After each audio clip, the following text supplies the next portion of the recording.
Então, como a gente comentou na aula de sexta-feira, ah, um elemento importante do processo descritivo, que sempre será necessário para se produzir ciência acerca da ciência anatômica especificamente, que vai ser a base sempre de vocês, é a descrição sobre o posicionamento das estruturas do corpo. Para isso a gente parte sempre da questão da posição anatômica, na qual a gente leva em consideração que a palma da mão e a face estejam voltadas para o mesmo lado, para o mesmo sentido, estando o indivíduo na posição ortostática, posição em pé, como este, na posição de decúbito dorsal, com o dorso em contato com a maca, ou de decúbito ventral, que é quando a parte anterior do corpo está em contato com a superfície. Então, a posição anatômica não muda, muda a posição do sujeito, da estrutura como um todo. É importante salientar que a posição anatômica ela é sempre o ponto de partida, inclusive para a descrição do que se chamam de planos anatômicos. Esses planos, eles são 4 e tem entre eles um que é fixo e outros que são adaptados à posição desse plano fixo, mas que se pode modificar na medida da necessidade. O plano fixo se chama plano mediano. Ele passa na região central do corpo, desde a região da cabeça, passando pela região da face, do tórax, do abdômen e segue mesmo entre os membros inferiores. Esse plano mediano, ele se coloca então dentro dessa posição e a partir dele os outros planos podem ser traçados com pontos de referência específicos. No caso do plano sagital, por exemplo, nós vamos observar que ele vai se colocar mais à direita ou mais à esquerda do plano mediano. E eu coloco então um ponto de referência para dizer aonde que esse plano estará passando. Por exemplo, o terço médio da clavícula direita. Se eu traçar esse plano de alto a baixo, eu tenho uma porção do corpo do sujeito que fica à esquerda e outra que fica à direita. E é com essa descrição, então, que eu vou me embasar para dizer sobre um ponto de uma incisão, de aplicação de algum tipo de agente, enfim, algum aspecto dessa natureza. Tá certo? Esse plano ele é paralelo ao plano mediano e se deslocará mais à direita ou mais à esquerda à medida da necessidade. Os outros planos, eles são perpendiculares ao plano mediano. Dizem respeito à região do plano coronal, que separa a porção do corpo anterior e posterior ao ponto de referência, como exemplo, o meato acústico externo, o processo mastoide, ou enfim, qualquer elemento descritivo para frente ou para trás, no qual seja importante essa descrição. Os exemplos que eu coloquei na aula de sexta envolvem principalmente o uso disso em exames de imagem. Então, cortes sagitais, coronais e horizontais das mais variadas regiões do corpo, como no encéfalo, nas articulações, como o joelho, na busca de informações sobre um ligamento cruzado anterior que esteja roto ou rompido, ou, enfim, qualquer outro fator descritivo nesse sentido. A professora Tânia vai abordar com vocês, mais adiante, aspectos relacionados à formação das imagens, que são utilizadas dentro do universo da radiologia. As incidências dessas imagens, elas são aspectos muito importantes, e ao longo do tempo isso foi sendo colocado numa condição de maior complexidade. Graças a Deus, porque já pensou se a gente dispusesse apenas do recurso da radiografia, hoje em dia, não que isso seja pouco, mas trata-se de uma imagem bidimensional. Ela achata o corpo e transforma isso numa lâmina. Então, eu não tenho ideia de profundidade quando eu analiso um exame radiográfico, diferente da ressonância, onde essa profundidade ela pode ser vista em qualquer um dos planos de corte, tanto sagital, quanto coronal, quanto horizontal. Então eu posso ver essa cabeça ou esse cérebro cortado no meio, cortado na horizontal, cortado no sentido coronal também. Então, obviamente, se eu busco a identificação, por exemplo, volumétrica de uma calcificação ou de um tumor, eu consigo fazer isso com bastante precisão, já que eu consigo direcionar isso nos 3 planos do espaço, certo? Então, essa é uma característica importante aí, já falando sobre esse aspecto dos exames. E o plano horizontal, então, eu tenho uma parte superior e outra inferior a esse elemento descritivo, tá certo? Um outro detalhe importante para a gente analisar diz respeito a algumas descrições que com certeza vocês conhecem, mas eventualmente pode haver algum tipo de confusão. E se o sujeito já sentou aqui nesses bancos, isso é inadmissível. tá certo? Perguntinhas a vocês agora, para depois a Luísa rir sozinha também. Olha só. Como é que é o nome do segmento corporal que vai do quadril até o joelho?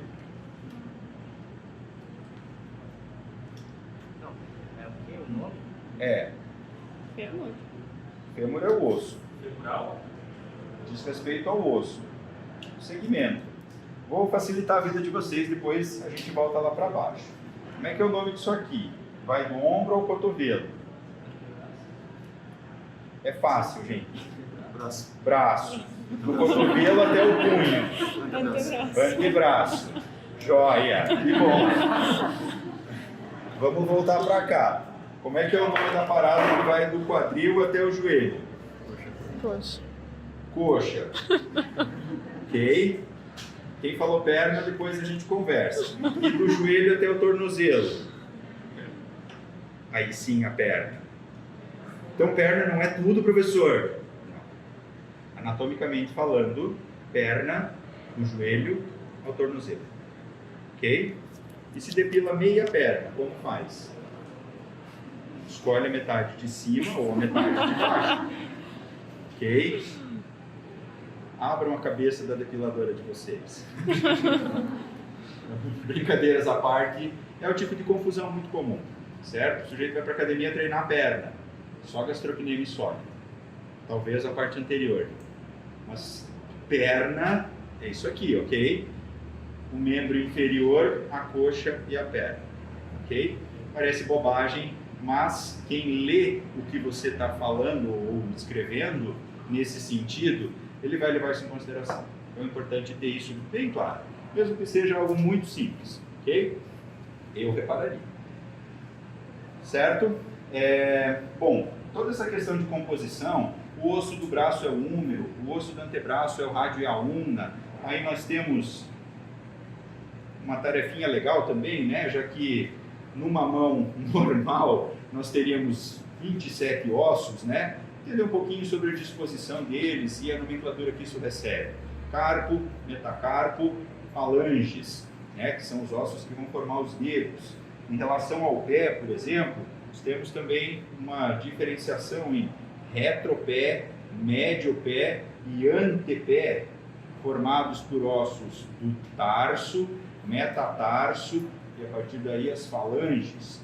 Então, esses são os elementos descritivos que a gente vai passar a fazer, né, a partir do nosso encontro de hoje, né, a partir dessa fase inicial aí, sobre essa retomada de termos de relação e comparação.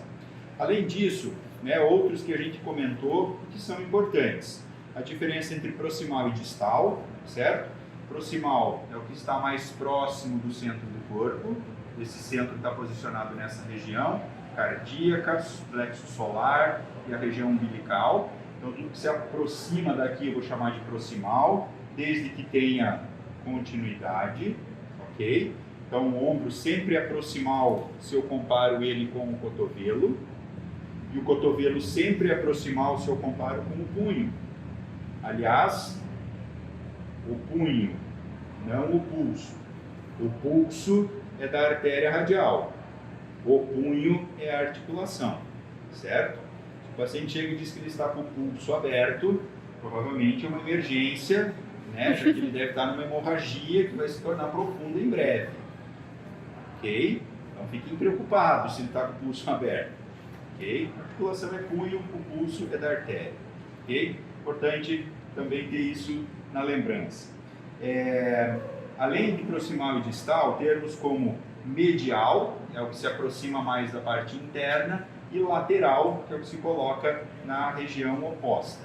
Então, na posição anatômica, o rádio é o osso lateral do antebraço, enquanto a ulna é o osso medial, e isso tudo sempre com a posição anatômica em evidência. Por quê? É mais confortável ficar assim do que assim.